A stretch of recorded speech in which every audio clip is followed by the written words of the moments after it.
Hey everybody, and welcome to this special on the autumn equinox. So today I'm going to talk about the spiritual meaning of the equinox, the scientific kind of, just so you've got a bit of facts, and also the astrological meaning of the equinox, giving a full breakdown of all the aspects that are happening and what to do, the questions that you can ask yourself, and other important information. This is longer than normal, but I just wanted to give a bit more depth as well. So yeah, thanks a lot for supporting me, for those who listen to me across all the platforms. And yeah, so here it is.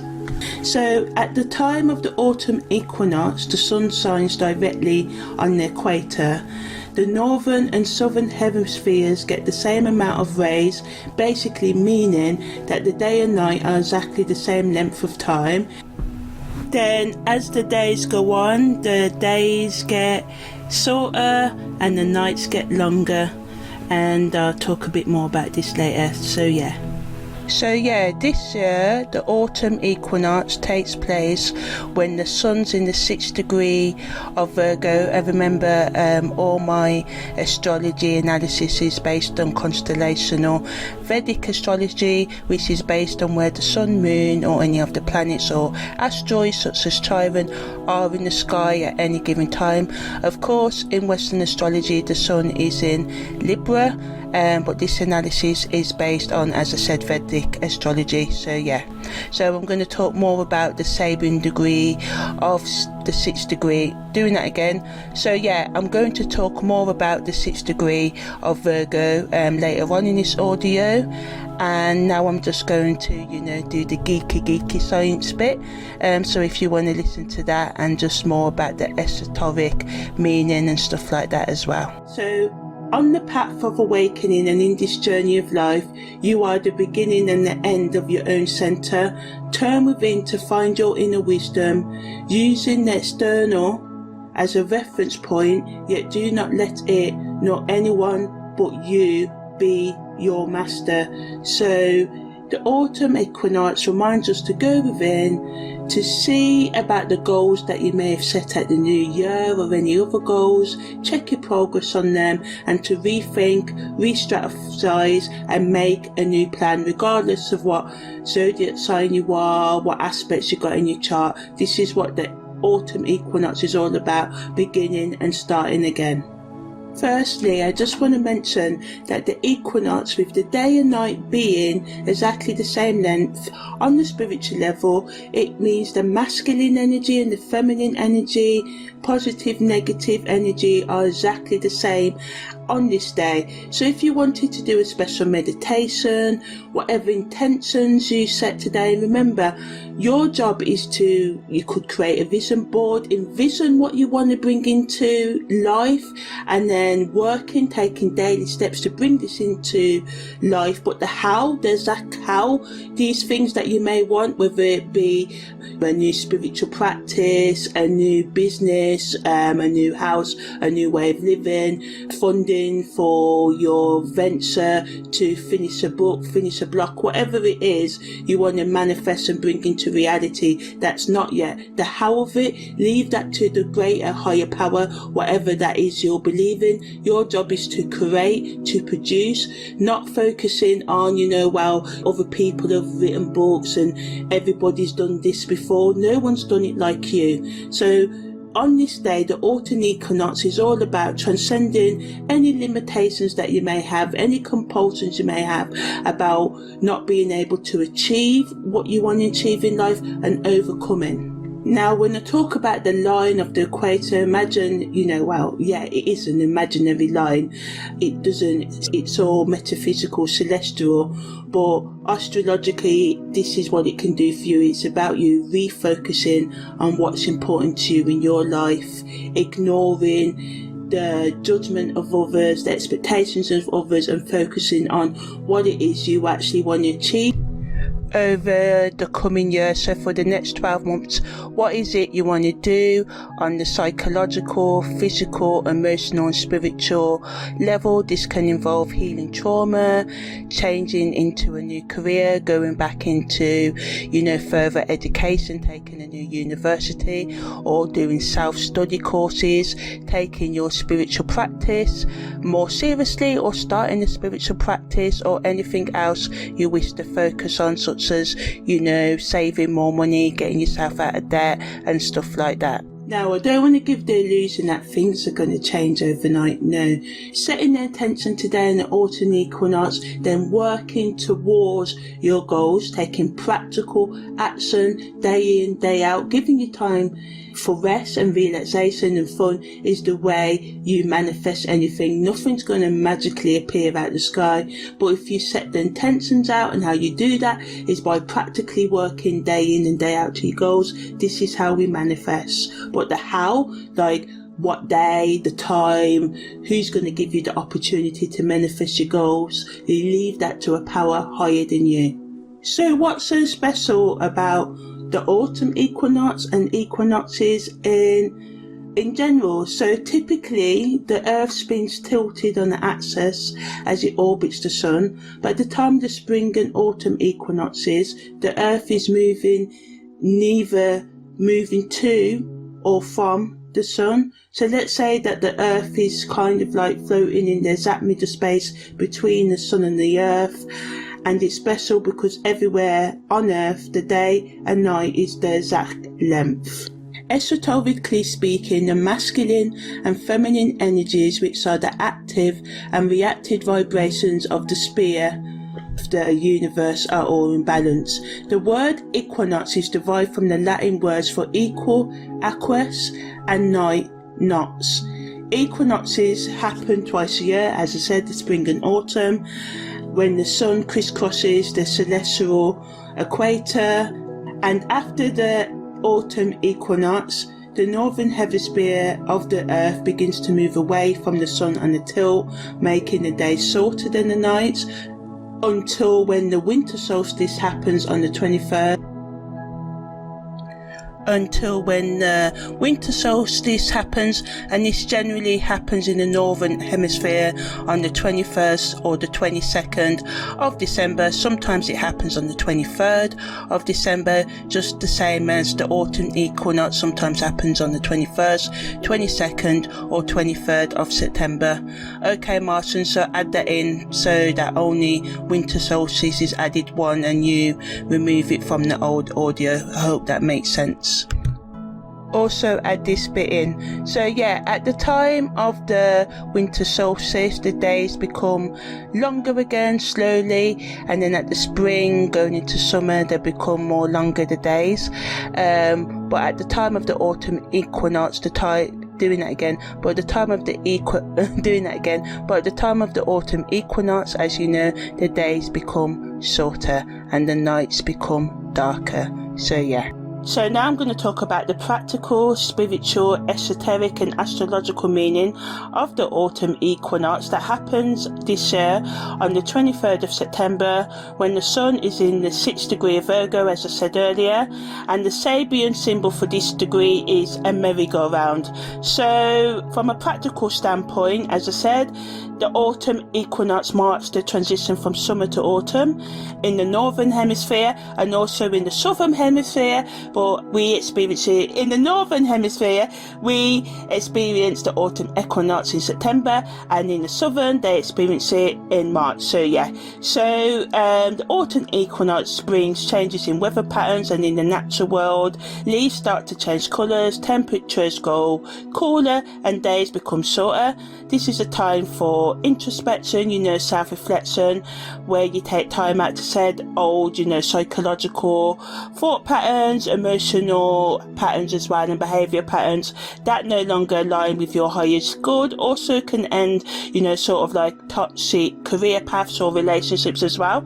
On a spiritual and esoteric level, the autumn equinox represents a time of harmony, and when day and night are equal length on this day. So this symbolises the need for us to, find equilibrium, balance, and also shows us a visualization of the balance between light and darkness as the days and nights are equal lengths, serving as a reminder for us, as I said, to seek that sort of inner harmony, both physically and emotionally, psychologically and spiritually, and also to strive for harmony in our relationships with others, especially if you live with people or families or close friends and stuff like that. So as I said, this year the autumn equinox happens when the sun is in the 6th degree of Virgo. So Virgo energy is associated with practicality, organisation and attention to detail, and as I said, the Sabian symbol for this degree is a merry-go-round.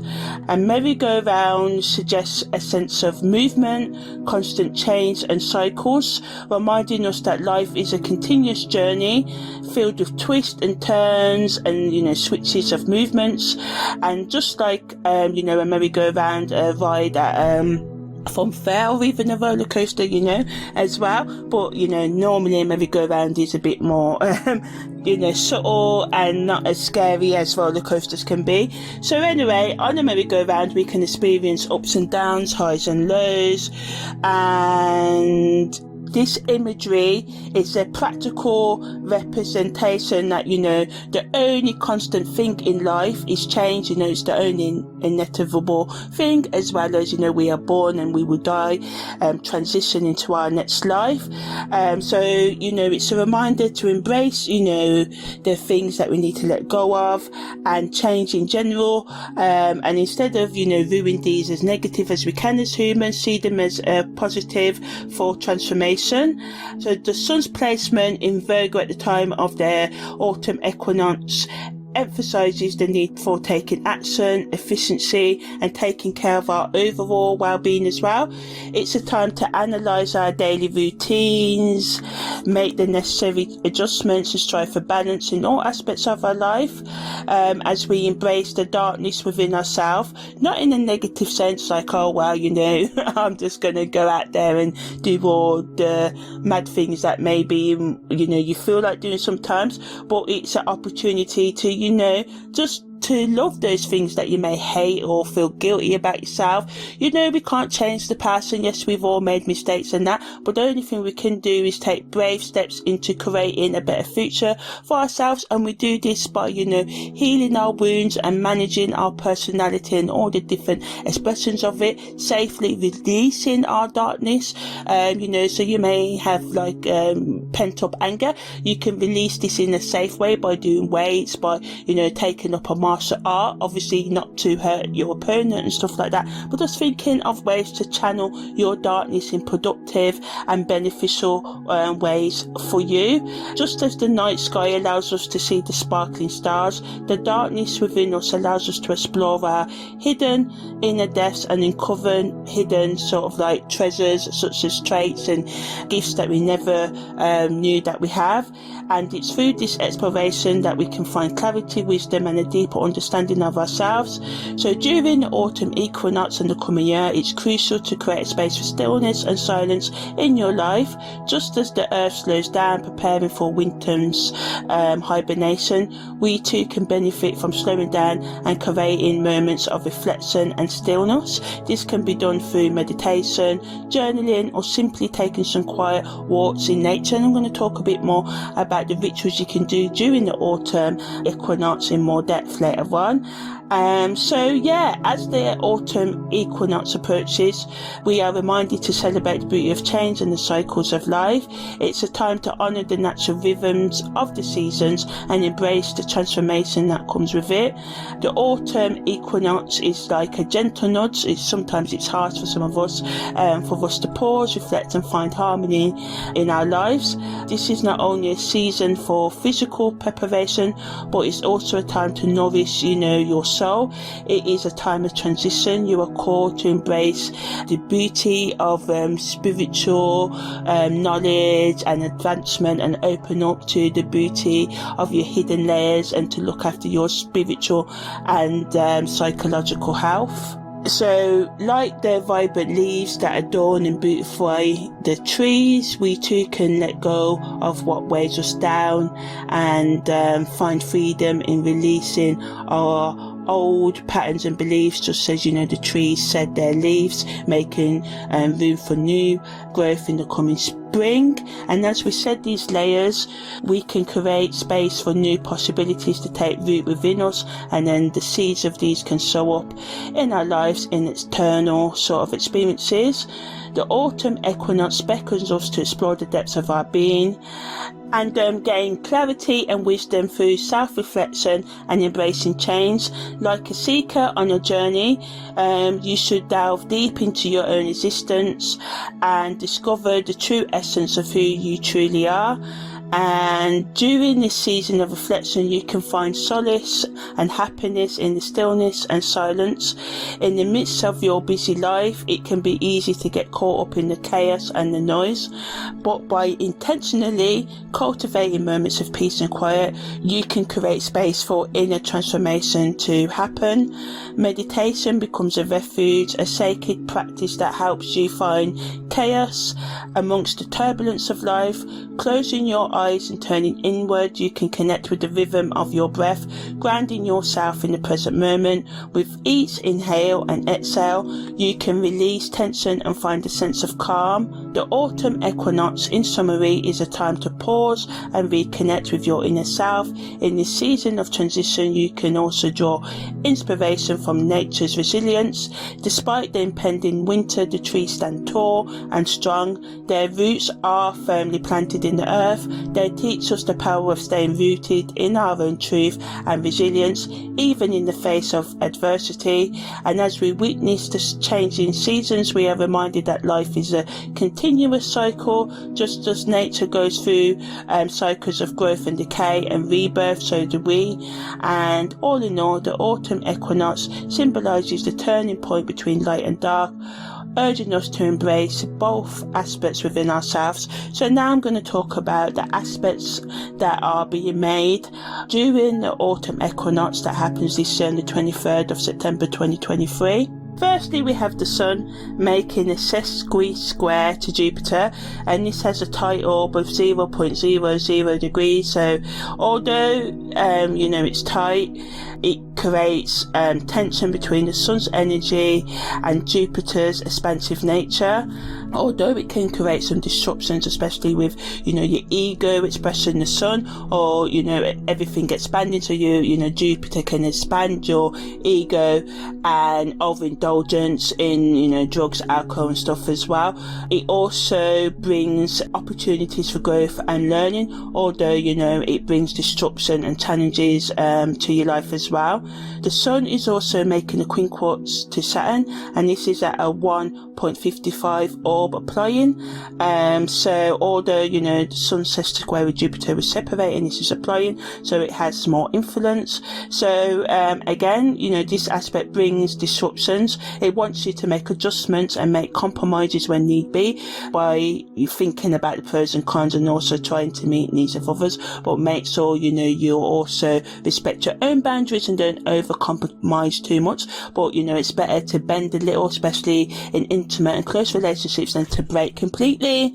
And, you know, compromising can allow you to maintain balance and harmony in your relationships, especially the one with yourself, during the autumn equinox and the coming year. So although this influence of the Sun's quincunx to Saturn brings some obstacles and limitations, it also encourages practicality and discipline. So it's good for finishing those long-term projects, doing the things you hate, which is like shadow work, healing your trauma, because it can be hard to bring back up the past and stuff, and it's easy to repress it. But this energy can help us have the discipline and take the action needed to heal ourselves.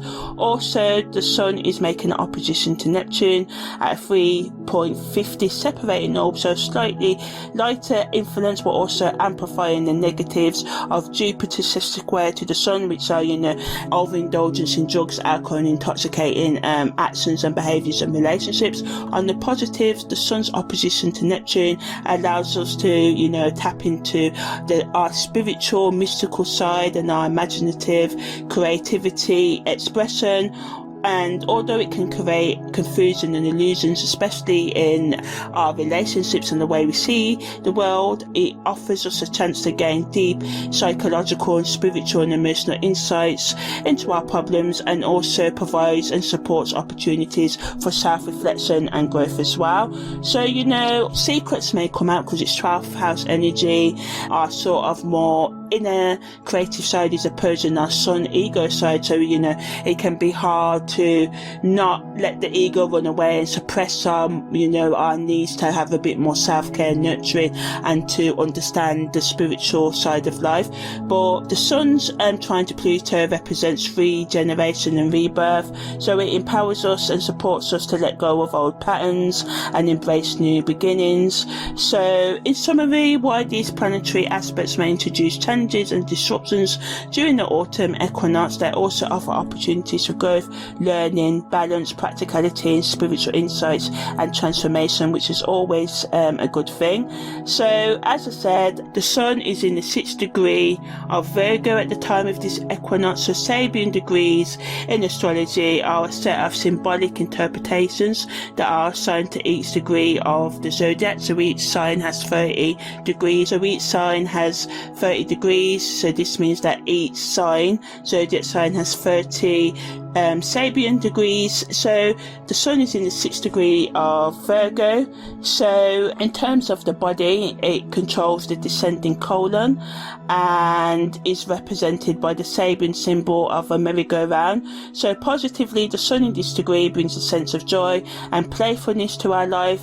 It encourages us to embrace spontaneous action and find new ways to enjoy life's journey. The energy of the merry-go-round sort of symbolizes the cycles of nature and existence in human life. We are born and we enter childhood, then we enter adolescence, then early adulthood, then sort of like mid-adulthood, then late adulthood, and then we transition, we die. So it's a reminder of, you know, the cycles of life and death. This degree urges us to let go of rigid expectations and embrace the beauty of change, so to get out of our comfort zone and to try new things as well. On the negative end, it can make us get caught up in superficial pleasures and avoid facing deeper issues. And we've got the sun making a sextile to Jupiter and the sun's opposition to Neptune that is sort of like amplifying these energies. So it's also a reminder that it's important to take healthy action, get help and support from therapists or mentors and people you can trust to help you if you feel scared. Just take it slow, don't rush the process over the next year. Just take daily steps and also try and commit, because this energy can lead to us lacking focus or not wanting to commit to change or to anything right now. And this can lead us to constantly seek out new experiences over the next year without fully appreciating or integrating them into our lives. From an esoteric and holistic spiritual viewpoint, the energy of the sun in the 6th degree of Virgo, as it is associated with the descending colon in our body, invites us to explore the concept of release and purification.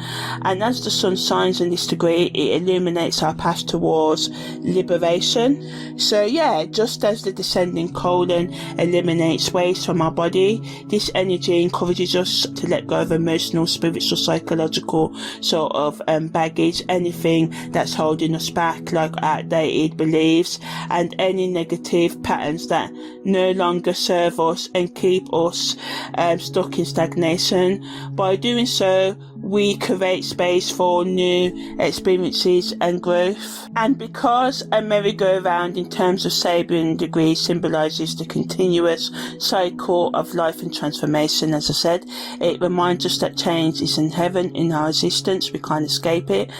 So the only thing we can do is embrace it with open arms, and by riding the carousel of life, we can learn to navigate transitions gracefully. Plus the energy of Virgo's descending colon reminds us to cleanse ourselves not only on the physical level but also on the emotional, psychological and spiritual ones, as I said.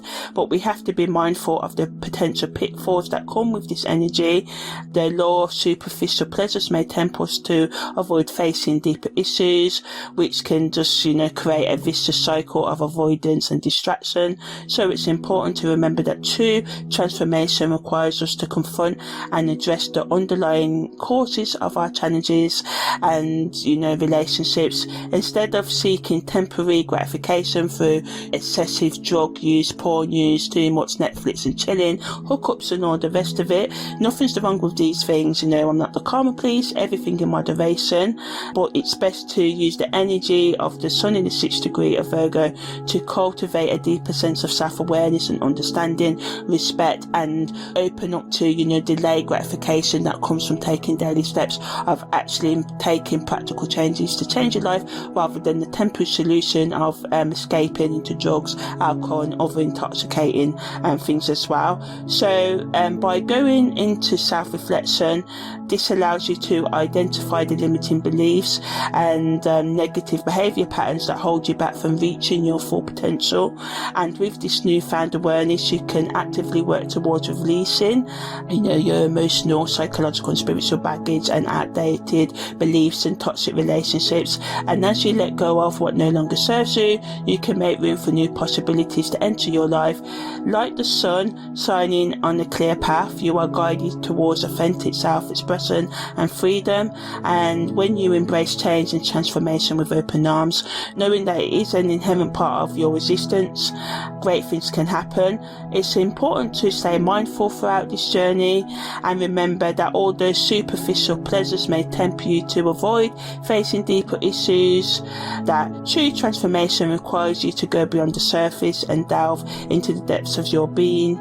And although it's easy, as I said, to get caught up in temporary distractions, seeking temporary pleasures to fill the void within, true fulfillment lies in gaining this deeper understanding of yourself and your deepest desires, and going for them in healthy ways by respecting your own boundaries and getting to know yourself on all levels. So now I'm going to talk about the worldly, materialistic, astrological, mundane and political meanings and the social impact of the autumn equinox on the 23rd of September 2023. So in terms of worldly affairs, the autumn equinox can bring a shift in energy. It can prompt us to reflect on our material possessions and focus on practicality and organisation. As I said before, this is a perfect time for decluttering your space and embracing a more minimalistic lifestyle and approach to life. It encourages you to assess your authentic needs versus your wants and desires and make the necessary changes in your lives. From a political standpoint, policymakers and leaders may re-evaluate their strategies and implement necessary reforms. And sometimes the autumn equinox often coincides with important political events or decisions that can change the trajectory, the path of of a nation or country or city or your community or even your household. On the social impact level, the merry-go-round symbolism represents the interconnectedness amongst all individuals and everything in life, even though they may seem like they're not connected, reminding us to appreciate the diversity of experiences and cultures and perspectives and ways of life that exist within our societies, encouraging us to embrace unity and harmony, just like the riders on the merry-go-round who come from different backgrounds but share a common joy when they're riding the merry-go-round, or roller coaster if you prefer. And just as day and night are equal at this time, we should strive for equilibrium between work and play on a personal level, and between accepting ourselves and others even though they have different ways of life. Also finding that balance between taking responsibility for our lives and having that time out, leisure time to socialise, go out for a drink, go to the cinema, play games, read books or whatever it is that brings you pleasure. It's also, you know, a time to find your center and seek inner peace, as I said before, even though, you know, the world can be chaotic, and also at times our own feelings can be chaotic as well. Additionally, the merry-go-round symbolism also reminds us of the fleeting nature of time. Just like a ride on a merry-go-round, life's journey can feel exhilarating, yet it's fleeting, you know, because, you know, as I said earlier, we go through childhood, adulthood, and, you know, mid-adulthood, early adulthood, and all of that. There's always cycle and key moments of life we go through, but inevitably, you know, time is fleeting because it's going to end one day, although we like to ignore that it does.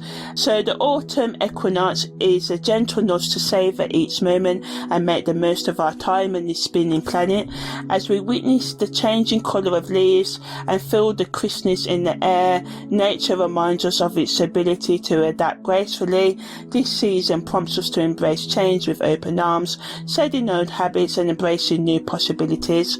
So now I'm going to talk about what the autumn equinox means for all 12 sun, moon and rising signs. And although I focus on the sun, moon and rising signs in this analysis, the following can also be used for anyone who has the majority of their natal planets in any of the 12 rising sun or moon signs or houses as well. And if you have more than one dominant energy in your sign, you may have to read more than one of all the influences that apply to you. So for example, let's say you're a Scorpio rising but you're Pisces moon, but you also have Venus and Mercury and Uranus, although it may not be possible, but for this example, let's say in Pisces. But you also have the Sun, Pluto, and any other planet didn't say, in Scorpio as well. So you'll read what it means for the 8th house, the 12th house will apply to you as well. And so I hope you get what I sort of like mean. So at the time of the autumn equinox, the sun is in the 1st house of Virgo Sun, moon and rising. So don't be surprised if you start sorting through your sock drawer and end up reorganizing your entire closet at this time. And, you know, let's be real, who doesn't love a good closet clean out? Because, you know, it can be like a treasure hunt for your forgotten favourite item of clothing. I, for one, you know, find lots of things I've forgotten I even have when I go through my wardrobes and other containers I've got clothes in. So on the positive, as I said, with the sun in the 1st house of Virgo Sun, moon and rising, you may experience enhanced self-awareness and attention to detail. This energy encourages an analytical thinking, practicality and a keen sense of organisation. It can also create diligent efficiency and a strong work ethic. Also can increase your productivity and sense of accomplishment right now. Negatively, while this placement offers numerous benefits, there are also potential challenges to be aware of.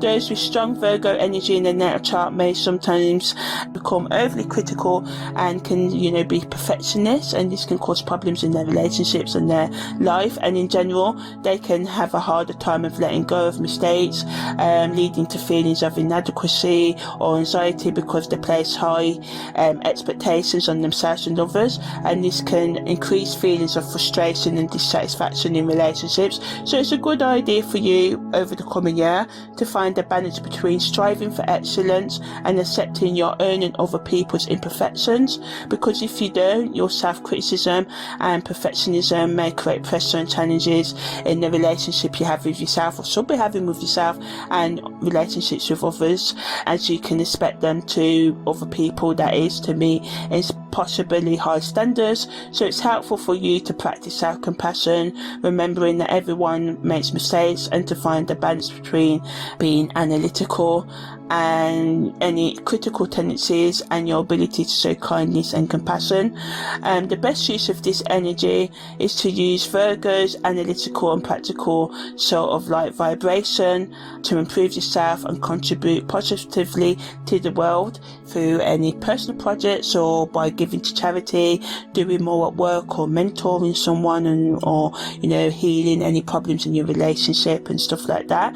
Also by setting clear goals, developing efficient routines, and paying attention to your health and wellness can also be an excellent way to direct the energy over the next year. Using your meticulous nature, you can excel in all work or personal projects, especially those related to healthcare, research, analysis, or any other profession that demands attention to detail over the next year. So on the holistic spiritual level, the alignment of the sun in the first house of those with a lot of Virgo placements in the natal chart.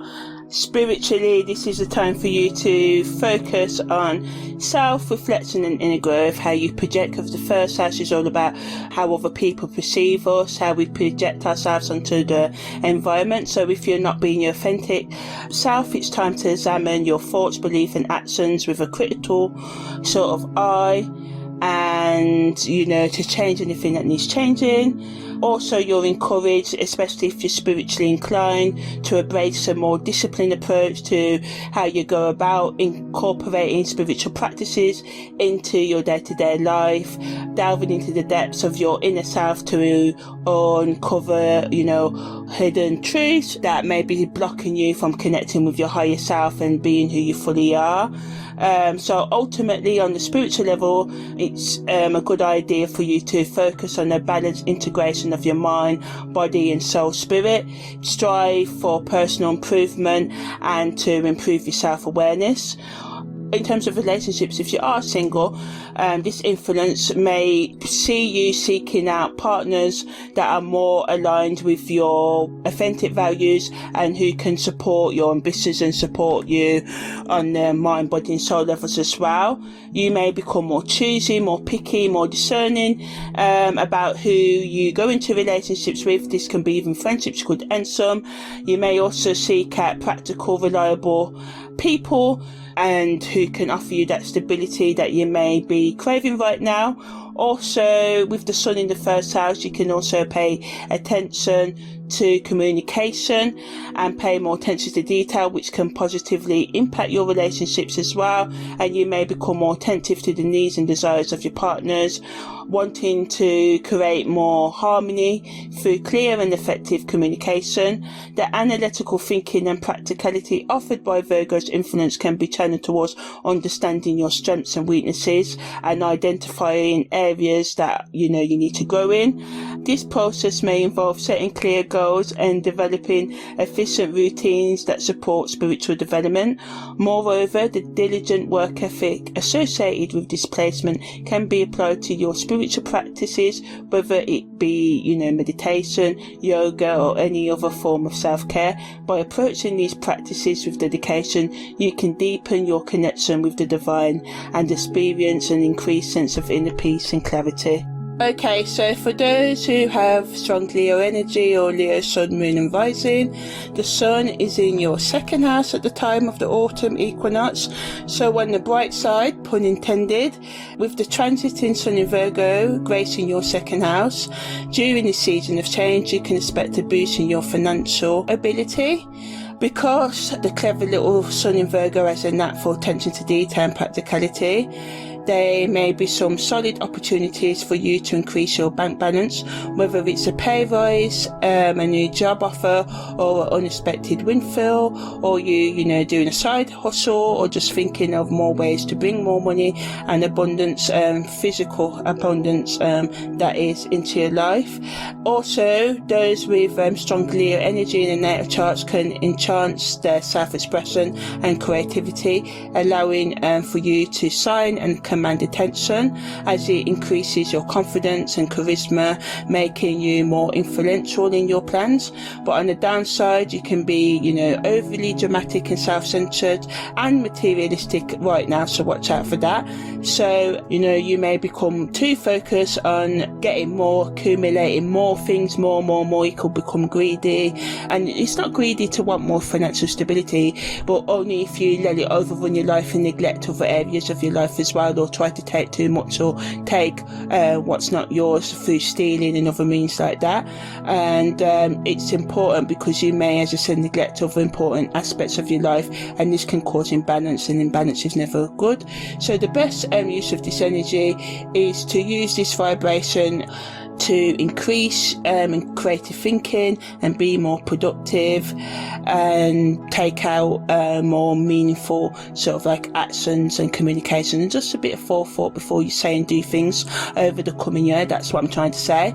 So this could involve exploring artistic projects, engaging in public speaking or leadership roles, or finding ways to express yourself more authentically through music, dancing, acting and stuff like that. On the holistic spiritual level, those with strong natal Leo vibes are encouraged to examine your values and priorities, and make sure that they're aligned with your actions and thoughts right now, and also your true desires and passions. Although you are given the chance to become more financially abundant, it's important also to give gratitude, even when you haven't got the things that you want in life yet, because you know, if you are grateful before you get it, then this can attract these things to you. And of course, not for all of you, because I do believe in like miracles and magic and stuff, but most of the time you have to take practical actions to materialize your desires. But you know, if you take action, you can get what you want. But also to keep in mind that, you know, having material things are and shouldn't be your only avenue of happiness and fulfillment. So you should seek fulfillment by, you know, communicating with others in your relationships, committing to personal growth, seeking out meaningful experiences, rather than, you know, just solely relying on external accomplishments to make you feel whole. You should focus on, you know, looking after your inner world and getting to know yourself, and balance self-expression and being humble during this time as well. And you know, as I said, this energy encourages you to embrace your unique talents and gifts, and remain grounded and considerate towards others is also equally important. And you know, using this time for self-reflection and transformation. And you should at least part of the year to, you know, from September to September 24, so September 23 to September 24, to re-elevate your financial goals, values, and maybe change your career paths. For some of you, taking stock of your resources and exploring ways to enhance financial stability and security. In terms of relationships, you are encouraged to value your worth by establishing and respecting healthy boundaries and prioritizing your needs, while also recognizing the needs and boundaries of others, and also by giving mutual support to others and cooperating, but also making sure that, you know, it's balanced here, it's give and take. Ultimately, the autumn equinox with the sun being in your second house gives you the chance to have more self-confidence and give yourself a sense of empowerment, stepping into, you know, leadership positions, or just taking personal responsibility for your life direction, you know, shining your light to inspire yourself and others, and tapping into your inner strengths and passion to positively impact your own life and the lives of those around you. And remember that humility is a vital part of self-expression, being humble, being graceful, and balancing your need for, you know, being seen and respecting other boundaries can allow for holistic personal growth, and also help you cultivate harmonious relationships with others as well. The sun is in the third house of Cancer Sun, Moon and Rising. So on the bright side, you can expect your communication skills to flourish like a well-watered garden right now. Your wit may be sharper than ever, which can leave others in stitches with your clever remarks over the coming year. It can be like having a comedy show in the palm of your hand, but every coin has its flip side, as we know. So it can make you get too caught up in the nitty-gritty details, leaving you picking over, you know, nitpicking every little thing. This can cause discontent within yourself and relationships. So remember to take the step back and see the bigger picture. Also, on the positive level, it can bring a sense of emotional depth and make you more connected to your intuition. And as the third house is associated with communication, learning and short distance travel, and Cancer is a nurturing and emotional sign, so the sun in your third house at this time will also bring a desire to connect with family and loved ones and create a warm and cozy atmosphere at home. Because your communication skills may flourish and grow and be refined, you can create or strengthen your connections with others, making them more deeper, and plus the emotional intelligence that can come with this placement and the sensitivity that can be gained through self-reflection and, listening to others and creating active listening and a healthy space for you and others to communicate healthily can provide you with more empathy and understanding at this time. Negatively, because the sun in the third house of Cancer, individuals can increase emotional vulnerability. This can lead to over emotional reactions or sensitivity to criticism, which can surface, and there may be a tendency to retreat into yourself when faced with challenging situations. It is crucial to guard against moodiness or becoming too clingy in relationships. The best use of this energy of the autumn equinox for those with strong Cancer energy in placements in their natal chart is to express your creativity through writing, speaking, or any other form of communication.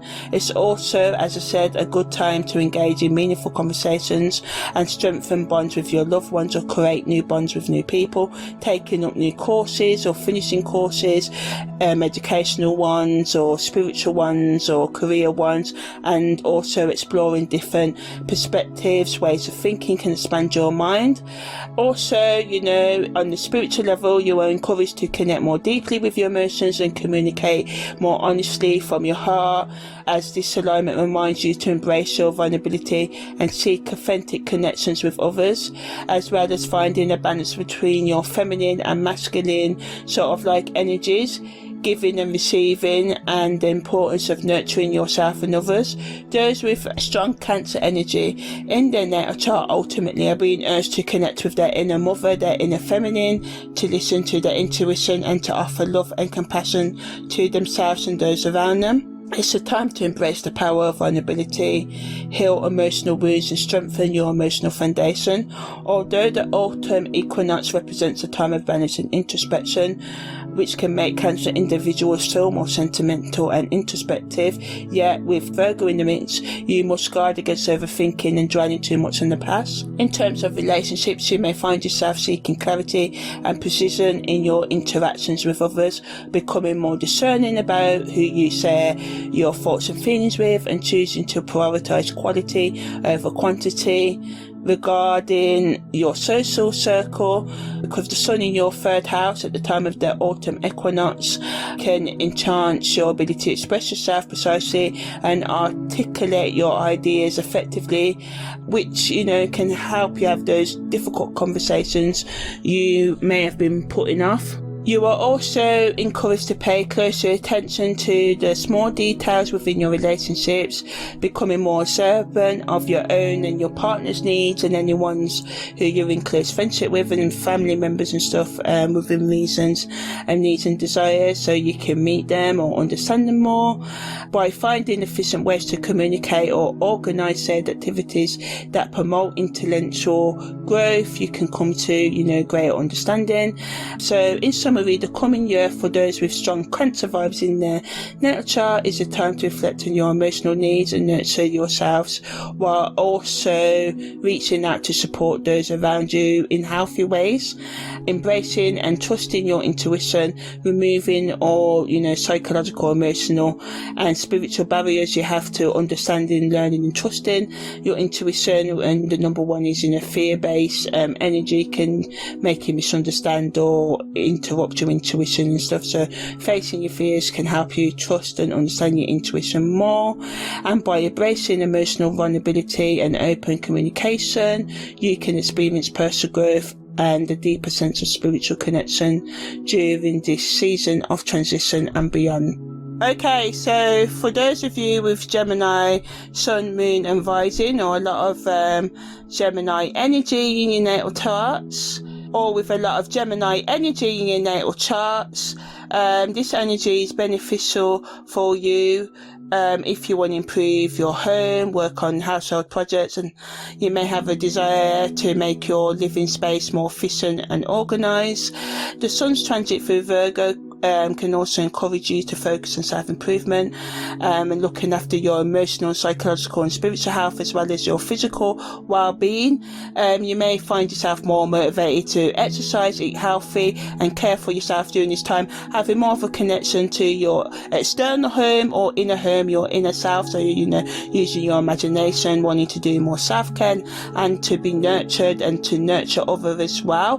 But negatively, as Virgo's energy can sometimes be overly critical and demanding. This can increase self-doubt and insecurity, especially if you are already prone to anxiety and being insecure as well. You can feel more overwhelmed and stressed at this time as well.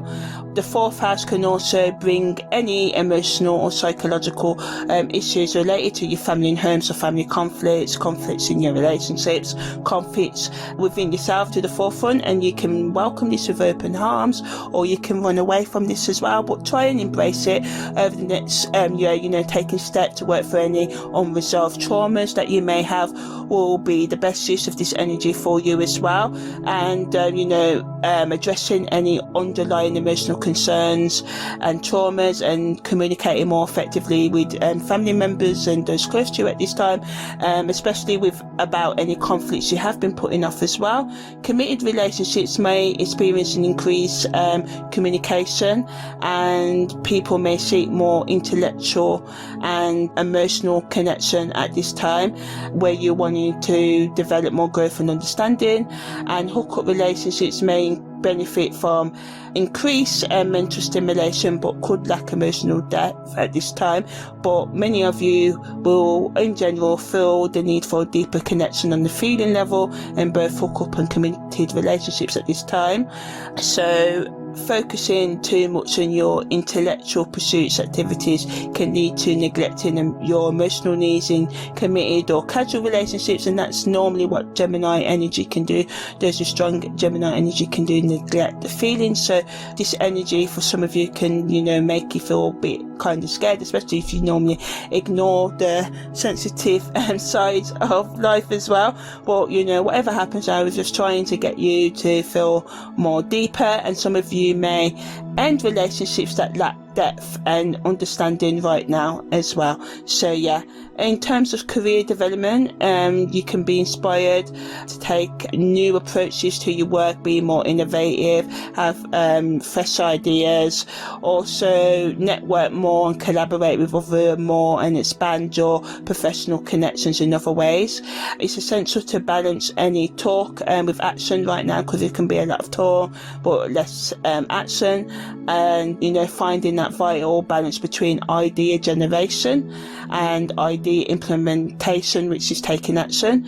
In terms of educational development, you can have more of an intellectual curiosity and thirst for knowledge, especially emotional, psychological and spiritual knowledge. It's a great time to pursue new learning opportunities or engage in research that expands your understanding right now. Spiritually, you're prompted to developing a sense of belonging and connection. While exploring your roots and family background, it's crucial to remain grounded and not lose sight of the present moment. Striking a balance between intellectual pursuits and emotional connections will lead to more fulfilling experiences over the next year, as I said. So overall, there's a great potential for personal and professional growth as the Sun transits through the fourth house of Gemini Sun, Moon and Rising during this autumn equinox.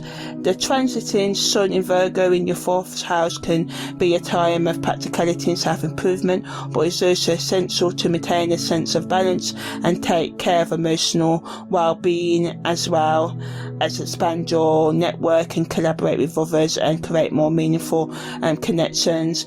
and balancing talk with action is your keyword, and opening up to the more feeling nature of life for yourself and in your connections with others as well.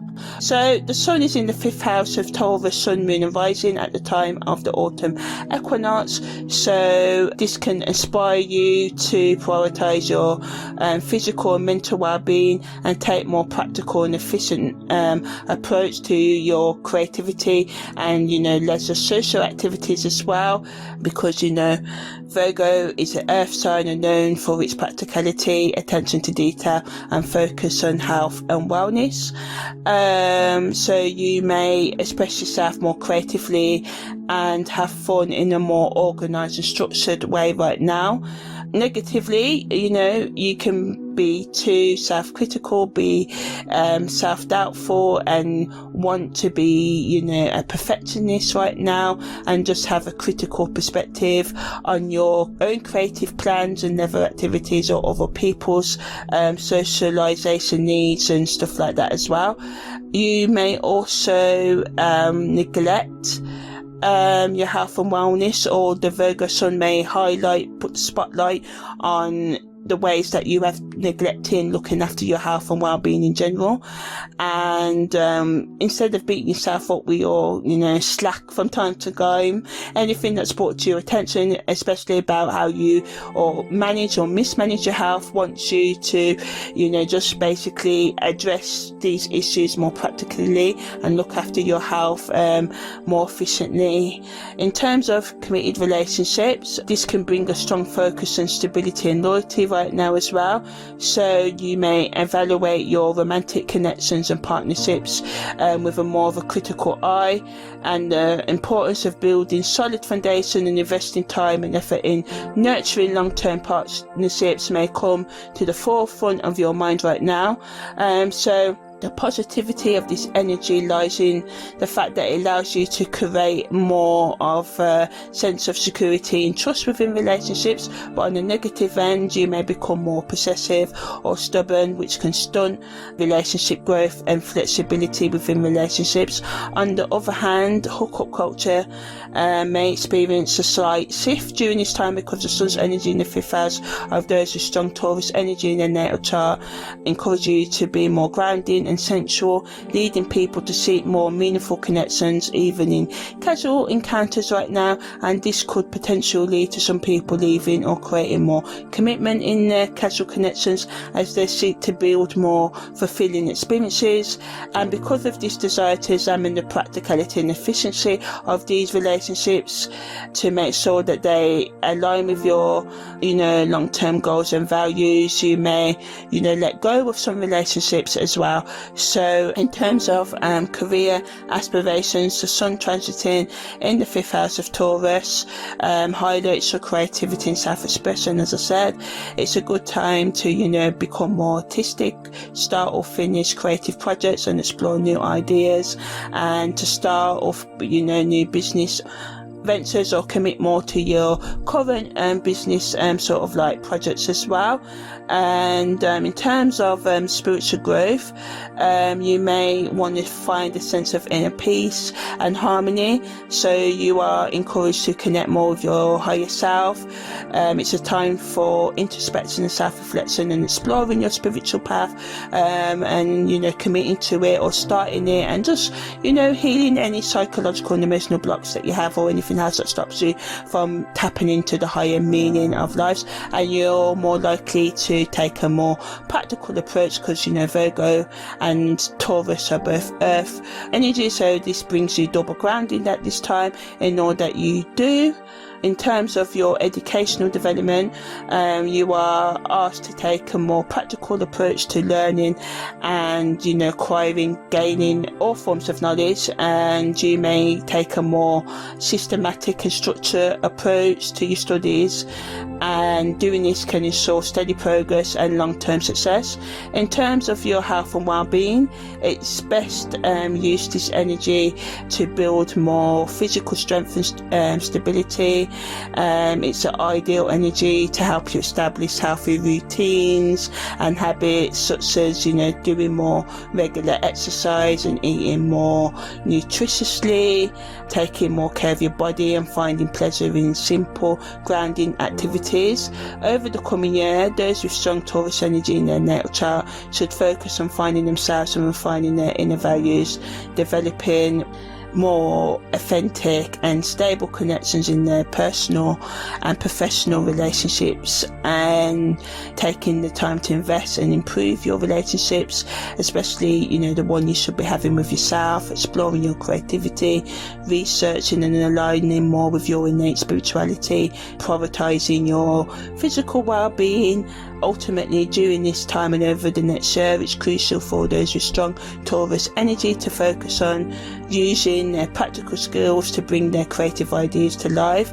This can include hobbies such as cooking, gardening or crafting, because the Sun in Virgo's energy also provides an opportunity to gain a deeper understanding and connection to your true passions and desires, as well as learn new skills quickly, as well as you are more focused to go about them in a more organized sort of way, and taking time to use spiritual practices to cultivate a deeper connection with yourself, nurturing your inner child and finding joy in creative expression. It's time to engage in activities that bring you true happiness and pleasure, such as playing games or spending time with loved ones. By embracing opportunities for growth and personal development, individuals can unleash their full potential and experience a more fulfilling journey of self-discovery. The Sun's presence in the 5th house of Taurus at the time of the autumn equinox serves as a guiding light, illuminating the path towards inner peace and harmony, making you aware of the importance of developing practicality and stability in your relationships. So for Aries Sun, Moon and Rising, the Sun is in your 6th house at the time of the autumn equinox, so you should concentrate on your goals and eliminate any unnecessary distractions. This transit can also help you be more efficient and productive in your daily tasks, especially those related to health and fitness over the coming year. Also, some more positives are that it can enhance your focus, because it can instill a sense of discipline and dedication within you, especially regarding your personal relationships, career goals and overall self-improvement. Can also boost your productivity and making you more efficient in all your plans, as you may feel more motivated to strive for success in all areas of your life. You may also find yourself being more health conscious as well, because the Sun's in the 6th house and deals with health and routines and stuff like that. You may increase awareness of your health and well-being needs and take more time out to look after yourself and indulge in self-care and develop more healthy habits and routines.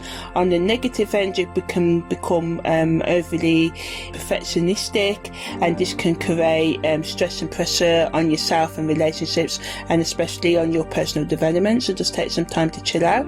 Can also make you overwork, because your drive for success can mean that you neglect other areas of your life that can lead to burnout and imbalance. Also, because of this overwork, or just because of your focus on other things such as your personal development and career goals, this can cause strain in your committed relationship, intimate relationship, hookups and stuff. And because you may decide to prioritize your own needs over your partner's, and this can cause tension. So the best use of this energy for those with strong Aries energy in the natal chart is to find a balance between your personal development needs, career goals and relationship and boundaries as well. Setting realistic expectations, avoiding excessive perfectionism and prioritizing self-care alongside professional and other growth as well is important. On the spiritual level, you are encouraged to embark on self-discovery and improvement. The 6th house represents our daily routines, health and service to others. So as I said, the Sun's presence in this house will make you more focused on your physical and psychological and emotional well-being, and it prompts you to consider your habits, routines and overall lifestyle choices.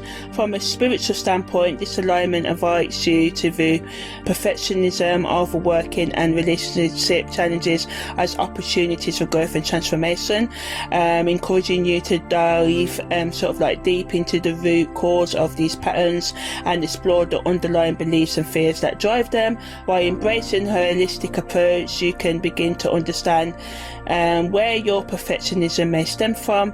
Is it from a desire for control and validation, or from a need of wholeness and just wanting to be your best self for yourself?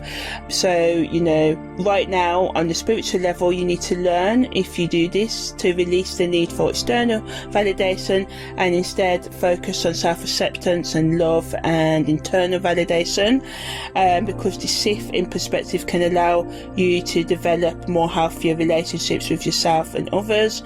Also, it's important for you to avoid becoming too focused on the minor details and losing sight of the bigger picture, which can, you know, stop your progress. Also, as I said, health issues that you've been neglecting may be brought to the forefront of your attention, so that you can deal with them. So, you know, although you may just want to work, to quote Rihanna, you know, you must take some time to do some self-care and stuff like that, and just look after yourself as well. Also, it's a good idea to use your analytical and critical thinking skills that the Virgo energy brings, rather than be impulsive, which you can do sometimes.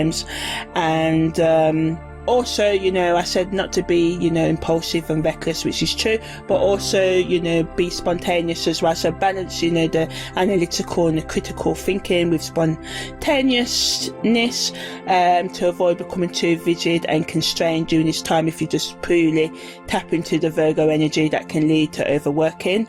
So overall, this time represents a time of increased vitality for you. It's a call for you to focus on your self-care and wellness. It's an excellent time to start new routines or habits that support your physical, emotional and spiritual well-being. The sun's energy combined with the fire energy of Aries can bring a burst of motivation and a drive to pursue health goals. Additionally, because the sixth house is associated with service to others, and with the Equinox highlighting balance and harmony, you should think of ways to give back to your community through volunteer work or acts of service over the coming year. So yeah. The Sun is in the 7th house of Pisces Sun, Moon and Rising, all those with strong Pisces energy in their natal chart, or 12th house energy in their natal chart as well. So this is an ideal time for you to focus on improving your communication, especially in your relationship and partnership. You may find yourself becoming more analytical and systematic in your approach to these areas of your life, leading to greater success and harmony in your personal and professional relationships. On the downside though, because Virgo's critical nature can lead you to overanalyze and be too picky and just complain about everything, this can cause unnecessary conflicts and tension in your relationships as well. And other positives are that it can bring greater efficiency and attention to detail, and it supports a practical approach to relationships growth, as it promotes problem solving and clearer communication, which can drive you to create more equal relationships, sorting out the inequalities in your relationships and actively listening to your partners and creating safe space for your partner and yourself or your friends or family, so it can just sort out all tension that's potentially been going on for years can be sorted right now with the right mindset. Obviously, if you feel like you can't do it alone, you could go to a mediator, have a mentor, someone who can stay calm to listen to all parties involved needs and to kind of like mediate between you to come to a compromise that suits everybody involved as well. Also, this alignment encourages self-improvement, allowing for a lot of personal growth and development to be done if you put your daily actions into it. Negatively, as I said, it can lead to your overthinking, being critical, becoming too focused on your own flaws and other people's imperfections. So it's essential to strike a balance between analysis and acceptance, because fixating on perfection can kind of hinder your progress. This transit is also ideal for focusing on improving your relationships and partnerships. It's a favourable time to address any issues or conflicts with open communication and a more practical mindset. Using the Virgo influence to work on improving goals such as developing healthy habits or improving specific skills. Use this increased intention to detail to refine your daily routines and cultivate a sense of organisation in your personal and professional life. Also, the Sun in Virgo invites you on the spiritual level to take a deeper exploration of the relationship that you have with yourself and with others, encouraging you to find balance between your own needs and other people's needs, as well as taking time to examine patterns and behaviours that may stop you from having healthy partnerships, and work towards creating more equal partnerships, as I said in the introduction, and just thinking about what your authentic needs are and how you need them to be met, and listening to others' needs and just trying to find that middle ground.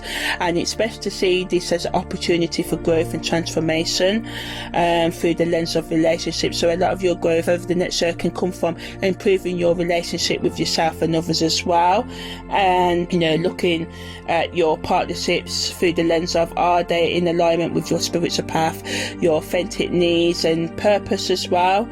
And if they're not, you may need to get rid of them, but doing so can open you up to relationships that can help you find greater fulfillment within yourself. Not like we should find our happiness from others, but our relationships should support the inner peace that we should be working throughout our lives to cultivate, develop within ourselves as well.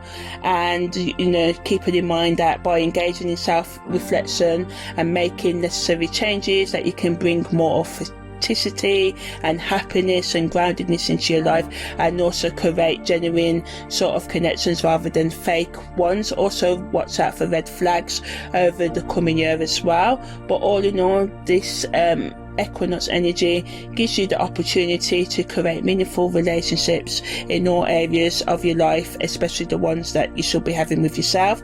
For Aquarius Sun, Moon and Rising, positives of this transit is that it illuminates the 8th house, which represents transformation, regeneration and deep emotional connections, as the 8th house is associated with shared resources such as inheritances, taxes and joint finances. So this period may be a good time to review and revise joint financial plans as well as your individual ones as well. Also, this energy can bring a heightened awareness of power dynamics in your relationships, leading to a desire for more honest and authentic connections, especially if there have been power imbalances with you trying to control others or others trying to control and manipulate you. All these sort of issues may come up and you may have to deal with them, and you may have to let go of some relationships or improve your own behaviour and stuff like that as well. And also, if you do crave power in your relationships and dominating others, getting to the root causes of these behaviours, and if you do allow others to take advantage of you, getting to the root causes of these behaviours as well. So this energy encourages people to delve deeper into their subconscious, uncovering hidden talents and inner strengths. It's a time of self-reflection that can enable you to let go of old patterns and make room for personal transformation. With the Sun in Virgo, Aquarius individuals may find themselves analysing their deepest desires and motivations, leading to a greater understanding of themselves and their relationships. On the positive side, this transit can bring about a sense of clarity and purpose. To those with strong Aquarius energy in their natal charts, you may feel more motivated to take charge of your life and make positive changes in your relationships or careers. Additionally, Virgo's analytical and detail-orientated nature can help you make practical decisions and focus on your goals. But on the negative, this intense emotional energy of the 8th house, which normally, Scorpio and Pluto lives here, can bind with the critical nature of Virgo, can lead to self-doubt and criticism. So it's important for you to be mindful of your thoughts and feelings during this time, and seek support from loved ones or therapists or anyone else who can help you at this time. So yeah, there are some negatives. Because the 8th house is associated with power struggles, intensity and shared resources, you may find yourself, as I said, grappling with emotional intensity and challenging power dynamics in your relationships. So it's essential to navigate these waters consciously and responsibly, confronting your fears, especially, if you have been letting people dominate you, or you've been dominating others for years. You may fear giving up this control, but if you want to have healthy relationships in your life, you're going to have to make sure that things are equal and balanced as well. So the best use of this energy is to use it to dive deep into yourself and explore your inner shadows, your least desirable personality traits, and facing them and understanding them and finding ways to let out that energy in constructive ways, like letting anger out through maybe doing weights or boxing, or doing some form of martial art. Obviously don't purposely hurt others without consent or overstep the rules of whatever sport you join, but this can help you let out some pent up rage, even screaming to yourself, writing, dancing, creating music, gaming, whatever it is that helps you get in touch with your shadow side and understand it more. And by facing and healing your past wounds, you can experience spiritual development and personal growth. So for you, ultimately, it's a time to let go of all patterns and beliefs that no longer serve you, developing a sense of liberation and empowerment. You're invited to connect and tap into your innate wisdom and open up with your higher ideals and higher self, and so you can get a deeper understanding of your own psyche. So in summary, the Sun transiting in the 8th house of those with strong Aquarius energy in their chart, you should take some time out to examine your beliefs and work on improving yourself over the next year. This can involve developing healthy boundaries in relationship, addressing insecurities or fears surrounding your sexual expression, being able to create financial abundance, or just reassessing your financial goals in general, especially joint money, how you spend joint money. Is it said equally? Are you taking too much? Are others taking too much? How can you address the imbalances in finances? By taking time to examine the shared resources within your relationships. This can be, as I said, finances or emotional support, with a discerning eye, a critical eye, that this transit prompts you to look at these things with. You can create more efficiency and clarity in your interactions, ensuring that all parties involved contribute equally to all relationships or business partnerships or any other things you're connected to. And keep in mind that it's crucial for you to maintain open communication and embrace your vulnerability during this time of increased awareness.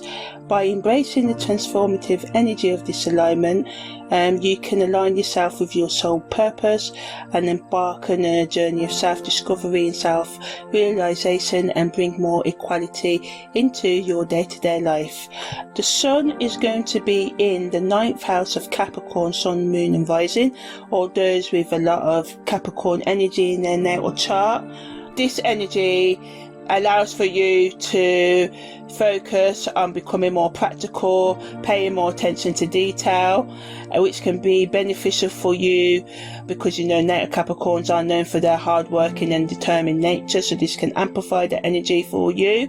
The 9th house is associated with higher education, travel and philosophy, meaning that it's a good time for those with strong Capricorn energy in their natal chart to expand their knowledge and their understanding of the world. You may feel more inclined to take courses or pursue intellectual projects over the next year. On the downside, you may become overly focused on the minor details and lose sight of the bigger picture. Because the 9th house can bring a desire for adventure and exploration, the natural house of Sagittarius and all the rest of it, this can clash with Capricorn's practical and cautious nature, so push and pull between, being disciplined and being spontaneous can happen. But with the Sun's present in Virgo, it encourages you to approach relationships with more intellectual curiosity and a desire for growth, and just to take some time out to, you know, have some adventure, but in a Capricorn grounded, Virgo grounded way, because they're both air signs influencing this in this house of Sagittarius. So yeah, if you are single, you may seek partners who share your passion for education or have similar beliefs to you. This vibration also emphasizes the importance of communication and intellectual connection and stimulation in relationships, as well as, you know, sharing a sense of adventure and expansion in a relationship as well. So some of you with a lot of Capricorn energy in your chart may feel a strong urge to broaden your horizons and explore new experiences, which can be a kind of a shock to you, especially if, you know, some people have all their planets in Capricorn, or the majority of them, you know. So you know, you may be like, oh no, what am I doing? I'm not being so structured and disciplined, and it may knock you for six or throw you off. And you know, don't go too crazy, but you know, let your hair down or just have some fun, you know.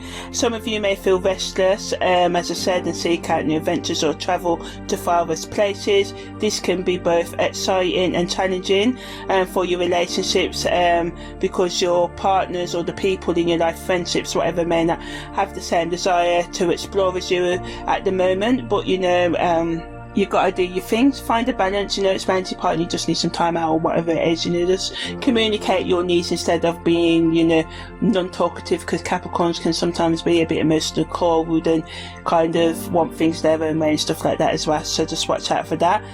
For some of you, both of you know, everyone involved in, whether it be a friend or your partner, can be open to these new experiences, which can help you come to a more deeper understanding and grow more in the connection as well, which is good.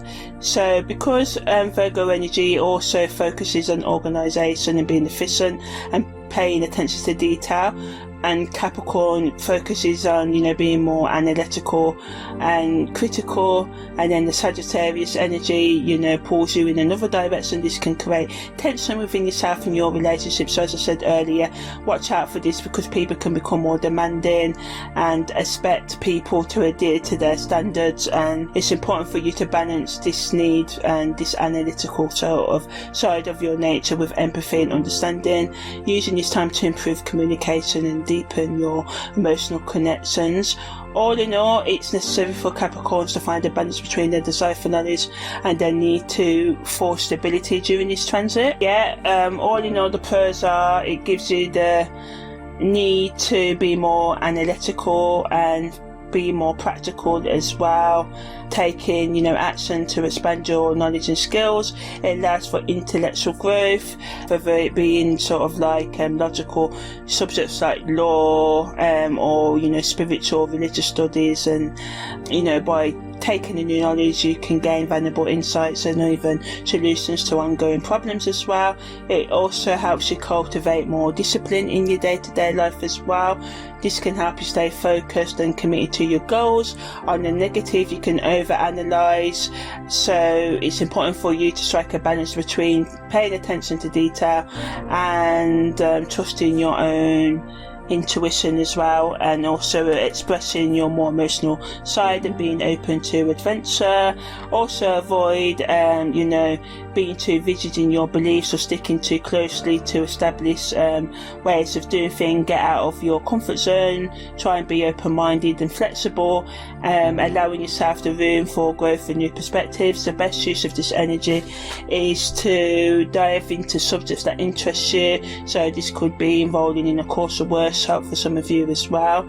And on the holistic spiritual level, this is a time for you to pay attention to the details of your spiritual journey, approaching it with a more of a practical mindset as well, and just being open to reflecting on your personal values and finding balance and harmony between, you know, your new and old beliefs as well. And ultimately, this transit invites you to expand your knowledge and skills, not only in the physical world but also in the realm of spirituality as well. For those who have Sagittarius Sun, Moon and Rising, the Sun will be in your 10th house.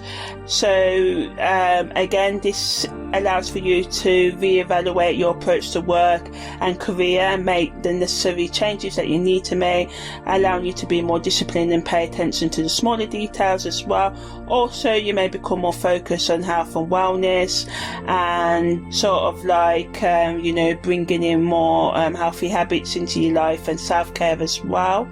Also, you can improve your organisational skills, attention to detail and critical thinking abilities as well.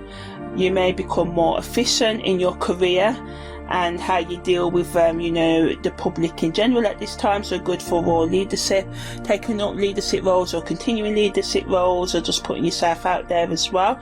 Negatively, you can become too critical or seek perfection in your professional life, which can cause problems in the workplace and relationships with your co-workers and stuff like that. It's important for you to find a balance between being meticulous, thorough and wanting to double check everything, and also flexibility. So strike a balance between the two. This energy is best used for you to focus on your career goals, because 10th house is all about career, being more organised and taking time to think about your problems, because Sagittarius energy can rush straight in. So you're just taking time out to pay attention to detail and to think about all possible solutions for a problem before choosing one as well. And if you do this, you can achieve significant things in your professional life. Also, this energy can be beneficial for your relationship because it encourages communication, healthy communication, and being honest as well. And you may feel more comfortable in expressing your needs and expectations in a clear and concise manner. You may be more receptive to feedback and willing to work on any issues that arise, and be more focused on the practical aspects of your relationships more than the emotional ones, taking time to analyse your connections with others and ensure everything is in order. So if there's any problems you've been putting off and stuff like that, this is a great time to resolve all conflicts and say the things you've been putting off, and listen to the things that people may bring to your attention with more of an open mind and a solution seeking sort of like mindset as well. And taking time to sort of like analyse your relationship, taking a bit more of a critical and detail orientated approach can help you build and maintain connections. But remember to have fun as well. Don't be just overly serious all the time, but just taking time out and being appreciative can strengthen your relationships as well, and help you work towards achieving common goals as well. In terms of spiritual development, the Sun in Virgo brings grounding and stability in all spiritual sort of practices and seeking, urging you to align your spiritual beliefs with your career goals and bring practicality and efficiency to your spiritual sort of like practices and knowledge, encouraging you to seek a deeper understanding of your role in the world and how you can make more of a meaningful, continue to make a meaningful impact through your work as well. Ultimately, it's a call for Sagittarius individuals to find a balance between personal growth and professional sort of like goals. And by embracing this energy, you can create a solid foundation for success by staying connected to your higher purpose. Ultimately, the transiting Sun in the 10th house offers you a chance to blend your adventurous nature with practicality, and paying more attention to detail, refining your professional and personal goals. Approaching them more as a logical mindset can make you achieve things that you haven't been able to achieve because you haven't been focused or make a plan. So this is a great energy for strategic planning, as well as using the optimism and the adventurousness, as well as using, being more optimistic and seeking adventure, and adding a bit of spice and chill out time to your life as well. And remembering to trust in your abilities and value your unique perspective, but also being willing to hear other people's side of things as well. So, as I said, the autumn equinox is a time for reflection and letting go of things that no longer serves you. And with the Sun being in your 10th house at this time, the areas of your life that need to be cleaned or realigned will be brought to your attention. So it's time to focus on self-care and healing and purge any negative thoughts or emotions that may be holding you back from achieving your goals. For Scorpio Sun, Moon and Rising, the Sun is in your 11th house, and the 11th house is associated with friendships, social connections and community involvement. So the influence of the Virgo Sun in the 11th house of those with strong Scorpio energies in their natal chart can bring a spotlight to, the friendship areas, the group connections and social connections areas of your life as well. You may find yourself drawn to a more practical and grounded friendships that are focused on worthwhile activities and goals and mutual support. The Virgo Sun encourages more of an analytical and detail-orientated approach to social connections, which can help you to understand the needs of your friends and acquaintances, and their desires and needs more better, helping you build healthier relationships and resolve any conflicts, and also allowing you to bring more balance and fair interactions into your connections as well. You may find yourself more willing to work with people who are more like yourself or like-minded, who you have things in common with, rather than those who you don't have things in common with. You may not want to collaborate with those over the next year. On the negative end, there is a tendency towards criticism and seeking for things to be perfect in relationships. So it's vital for Scorpios to be mindful of their words and actions to maintain healthy relationships right now. And by being mindful of your tendency to over-analyse or criticise your friendships right now, you can sort of stop any unnecessary tension and conflict, and just watch out for trying to dominate others and others trying to dominate you. So instead of getting caught up in the minute details of perceived flaws, you should focus on the overall value and support that your social connections bring to your lives. The transiting Sun in Virgo can provide opportunities for growth and connection in the realm of friendships and social connections, as well as group connections. And some friends may turn into lovers may turn into friends for some of you, but whatever happens now is sort of meant to happen. Just go with the flow. So just go with the flow as you take a more practical approach to your relationships and improving or creating social networks and achieving your goals as well. There may also be a surge in productivity, you finding innovative solutions to your problems within community or organisational settings, and doing this can help you excel in your targets right now. But on the negative end, as I said, you can overthink, become too critical of yourself or others. This can result in self-doubt and hinder your progress and your creativity. So it's beneficial to balance your attention to detail with a broader perspective, allowing yourself and those around you some room for imperfections. You can also have some difficulty expressing your emotions, because those with strong Scorpio energy are known for their intense emotions. With the transiting Sun in analytical Virgo, there may be some challenge with your expressing your feelings openly. This could create an internal struggle and result in emotional tension or misunderstandings, because you can lead to outbursts. So just try sometimes to maybe write or think before you speak, and understand other people's perspectives. Also, there can be organisation overload. Well, Virgo's emphasis on organisation can be beneficial. When combined with Scorpio's intensity, it may lead to an overwhelming sense of needing everything to be in perfect order. This can cause unnecessary stress and hinder productivity if taken to the extreme. The combination of overthinking and excessive analysis can result in a tendency to dissect every situation and decision, often leading to self-doubt and decision paralysis, not being able to make any choices and just feeling overwhelmed. So it's useful for you to balance your natural inclination towards death and Virgo's need for practicality, and just giving yourself time to think and chill out and just be gentle with yourself over the next year, learning to trust your intuition while also considering the facts can help you avoid getting caught up in the endless cycle of overthinking. The best use of this energy is to use it to improve your relationships, especially those within your social circles and your group circles, and work with others to complete long-term goals, and focus on networking and contributing to your communities in more meaningful ways as well, and find innovative solutions that benefit not only yourself but others as well. Symbolically, the autumn equinox represents a time of finding balance between light and darkness. So you are invited to reflect on your need for inner balance, and you are urged to examine the harmony between your spiritual selves and the physical world that you live in as well. And just using this energy to, just find balance and to, make time for you time as well, not to feel too pressured by, social obligations, and setting personal boundaries as well will be good for you at this time as well. Finding that balance between serving others and, nurturing yourself as well.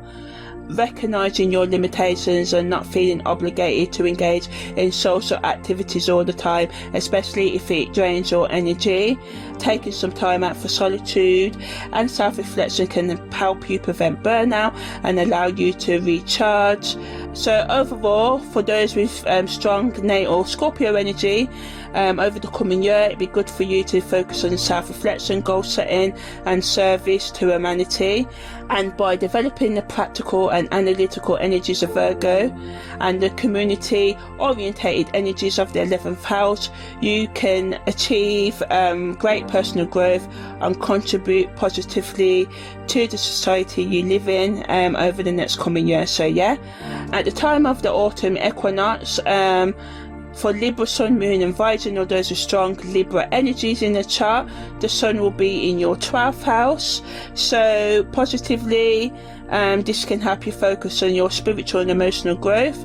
You may feel more inclined to explore your inner selves and work on improving your mental and emotional, spiritual and physical well-being as well. This can be a great time for meditation, introspection. You may find yourself able to focus more on your work, completing tasks with ease and being more productive. This can lead to a sense of accomplishment and increased self-esteem if you take time out to work on, the things that are important to you. Negatively, you may need to work on cultivating self-compassion and self-acceptance for yourself and others during this time, because there can be a sense of confusion or lack of clarity, as this house is associated with the subconscious and the hidden aspects of ourselves as well.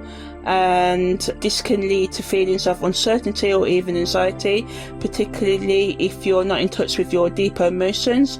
And Virgo's tendency towards self-criticism can also be amplified in the 12th house, leading to self-doubt, insecurity, negative self-talk and self-destructive actions. So it's essential for those with strong natal Libra energy to balance their need for attention to detail that Virgo may bring with self-compassion and a willingness to let go of unrealistic expectations.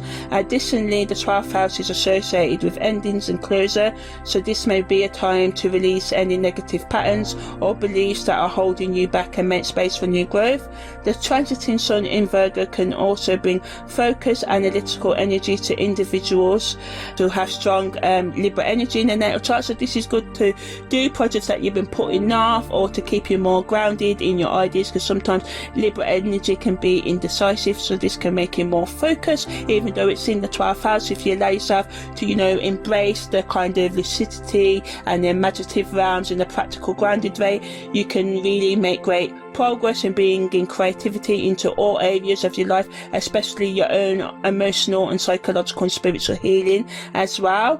You're also given a chance to and encouraged to dig sort of deeper into the hidden aspects of yourself, such as your repressed emotions or subconscious thought patterns. with a sense of, understanding and healing and managing them as well. You can also have an increased awareness of your health and wellness at this time, as Virgo is associated with physical health, so you may indulge in more self-care, which is good to keep you kind of grounded and balanced at this time. Paying attention to the mind-body-soul connection and prioritizing self-care practices is important for you. Also, in terms of relationships, because the 12th house is associated with hidden emotions, secrets and subconscious patterns, these underlying issues can be brought to the surface in relationships. So you may reassess your relationships and the ways that you interact with your partners or they interact with you. So during this time, it's common for you to feel more sort of like reserved and introspective. You may prefer to spend time alone or in quiet settings rather than socializing or being in large groups. This can lead to a temporary withdrawal from social situations and even from your partners. But in this time of solitude, you may experience a heightened awareness of your own emotional needs and those of your partners. By taking time out for self-reflection and examining any unresolved conflicts and unexpressed desires within your relationships, you can experience healing and growth as you confront any underlying issues you've been neglecting or burying. And just sort of talking to others, creating healthy space for you both or everyone involved to actively listen to each other and set boundaries can bring greater awareness and clarity, allowing you to fulfill your own emotional needs and desires and other people's as well, and communicate more effectively with yourself and others. This can strengthen your connections. Seeking out ways to create more harmony within your relationships, letting go of any toxic patterns or behaviours that no longer serve you. This can lead to a deeper sense of authenticity and emotional intimacy within connections. It's necessary for you to approach this time with patience and self-compassion, and remember, over the coming year it's crucial to give yourself space and time for reflection. Ultimately, the transiting Sun in Virgo in the 12th house of those with strong Libra energy in their natal chart is an opportunity for growth and relationship transformation. It encourages you to confront your fears and vulnerabilities and embrace a greater honesty and authenticity with yourself and others, releasing negative patterns or beliefs that may hold you back, and cultivate a deeper sense of self-awareness as well. And further on the spiritual level, as the 12th house represents the realm of the unconscious, isolation, reflection and spirituality, and Virgo encourages attention to detail and self-improvement, it's perfect for you, as I said earlier, to focus on self-discovery, spiritual growth and healing. This energy allows for you to refine yourself, to purify yourself by, healing your unresolved psychological, emotional and spiritual wounds, and taking a closer look at your spiritual well-being. And, some of you may be able to make a deeper connection to the divine, or who you call the higher power, making it a great time for spiritual practices such as meditation, prayer and dream work, and any other spiritual techniques that you can research for yourself. Because this combination of energy can lead to a deeper understanding of your spiritual path and a greater connection to your higher self and higher power. It can bring clarity to past life experiences or current life traumas that have been buried in the subconscious, allowing you, as I said, to heal them and release them. So, overall, over the next year, it's good for you to focus on healing, spiritual development, repairing your relationship with yourself, your higher self, your higher power, and focus on personal growth and inner transformation. And confront your fears and vulnerabilities, and embrace greater honesty and authenticity in your interactions with others. And ultimately, it's helpful to approach this transit, the autumn equinox in the next year, with mindfulness, self-compassion and a willingness to work on yourself. So now I'm going to talk more about the ancient meaning of autumn in general, and more about the general spiritual meaning, and the rituals that you can do, and the questions that you can ask yourself at the time of the autumn equinox for the spring, and Virgo for the autumn, supporting the fact that the autumn equinox wants us to be more imaginative and conscientious about our goals and the ways that we're living our lives, showing flexibility because we need to change the seasons are changing. So this is where that mutable earth Virgo energy comes into play, allowing us to do self-analysis, take practical action that I said that's needed at the beginning of this segment to bring about transformation, because if you don't change, if things stay the same, then you won't change, your life won't improve. So astrologically, the autumn equinox is the time that you ask yourself, do I keep on going on the path I am, or do I need to change direction? Okay, so now I'm just going to talk some more about the questions you can ask yourself during the equinox and the rituals that you can do as well. I'm going to start with the rituals. So some people will burn things on piece of paper, either by doing a bonfire ceremony where they light a bonfire to symbolise the passing of the season and represent the transition from light to darkness. You can write things on piece of paper, as I said, and burn the things you want to release, or also write things you want to invite into your life and you want to let go of how they're manifesting into your life to the universe, and you can put these in the bonfire as well. Or you can just create a bonfire and just watch it burn, sort of thing. Also you can burn candles and incense and just do some meditation at this time.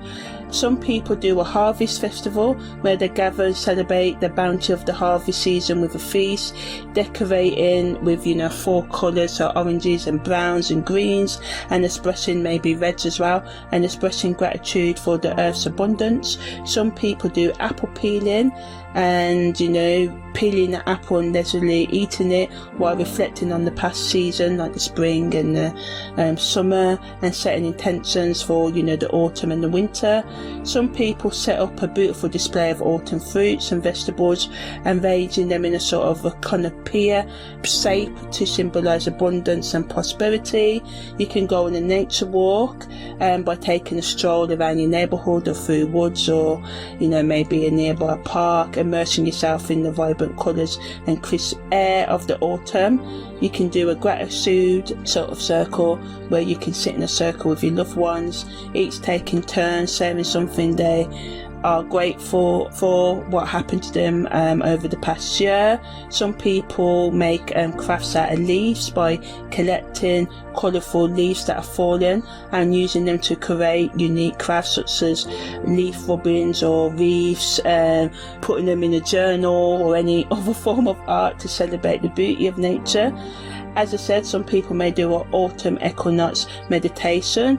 You can find a quiet spot inside or outside, close your eyes and take deep breaths, allowing the fresh autumn air to fill your lungs. Visualise yourself letting go of any negativity or worries from the past season, releasing them into the earth to be transformed as you exhale. Envision yourself welcoming the new season with open arms, ready to embrace new beginnings and possibilities. Stay in this state of calm and reflection for as long as you wish, letting the energy of the equinox wash over you. You can also do a harvest feast, so you can gather with your friends and family to enjoy a bountiful meal made from seasonal ingredients. Set the table with autumn fall inspired autumn decorations such as vibrant leaves, pumpkin and candles, as you savour each delicious bite. Take a moment to express gratitude for what you're eating and the nourishment it's providing you, and just anything else you wish to be grateful for, that you are grateful for what's happened in the past year or what you would like to happen.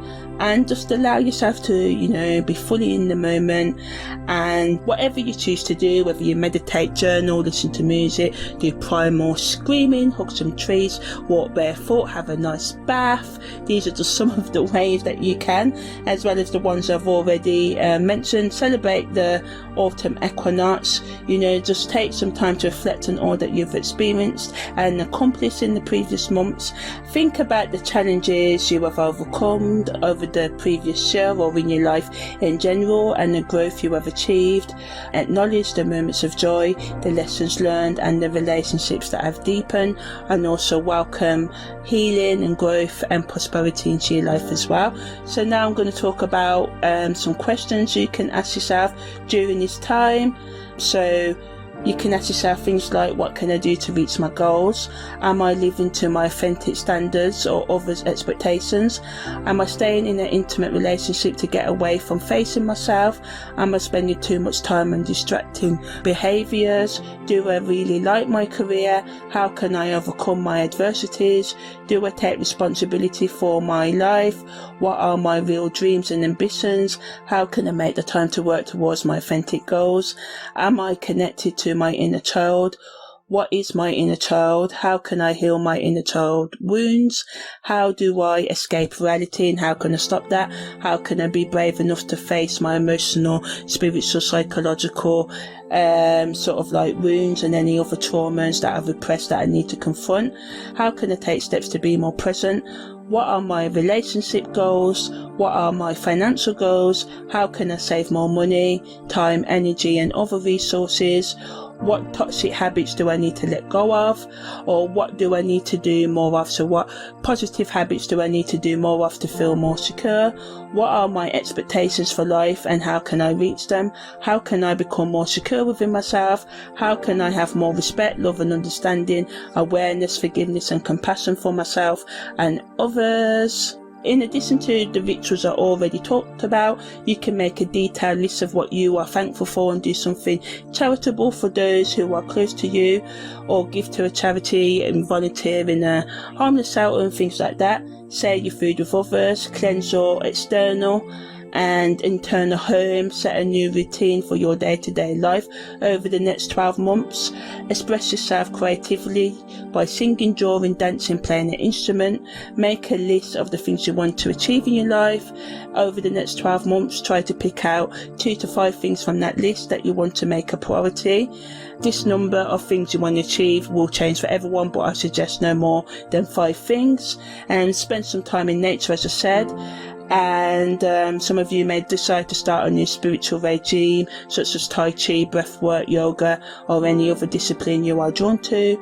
Some of you may choose to spend more time in solitude, read some books and maybe watch some TV, relax, game or do research, so that's it. So I'm going to end with a quote from William C. Bryant, which is, autumn, the year's last lovely smile. So it is kind of like when the seasons, the sun is giving us that strongest phase, although we do have some hot days in the winter in the northern hemisphere. They're not typically hot. September and October sometimes gives us those blazing days, what makes us reminisce of the summer.